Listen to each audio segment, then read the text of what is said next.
then bashes Rekoj with his war pick for 2 damage.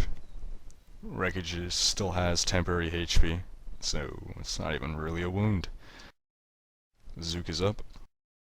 Okay, I'm going to shift towards the south and attack him again. This time with combat advantage, hopefully I can hit. It's a 19 versus reflex, hit for 6 damage, and target is slowed until the end of my next turn.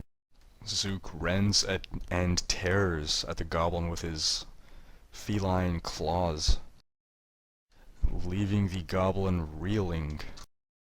Coltaine is up, still at 22 out of 30. And it's another attack.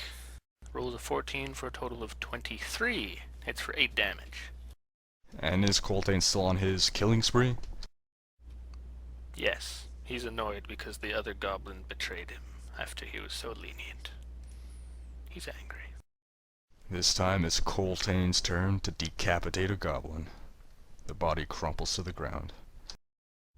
And before his turn is over, he will move to the corridor.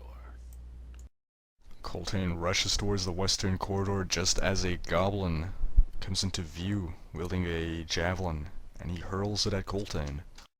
And Coltaine dodges the javelin. That ends round 4. A second goblin rushes into view. Rekoj is up. Okay.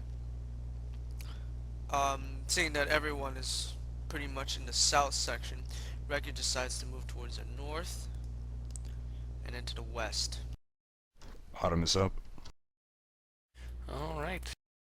Otto moves into the northwestern corner of the room and lays in wait. Zook is up. I will shift back into my normal shape, and as a part of that I can shift 1 square, and I will cast a obscuring mist centered on the square right above me. And how big is it? It's a burst 1. So 3x3? Yes. So Zook conjures up some obscuring mist. That's the origin square, right? Yep. Coltaine is up. And Coltaine moves down 2 squares to the southwest corner of the room and lays in wait. Can you do like prepared actions and weird stuff like that? Actually, I don't want to bother. A readied action is a standard action, and you basically ready an action to perform a standard action or any kind of action, and you have to state the trigger criteria. Alright, I'll keep that in mind for later, thanks. So one of the goblins heads east down the western corridor and launches his javelin at Zook. And it seems that Zook just managed to save himself by casting that obscuring mist, as the goblin seems to lose the gnome within the fog and misses. That ends round 5.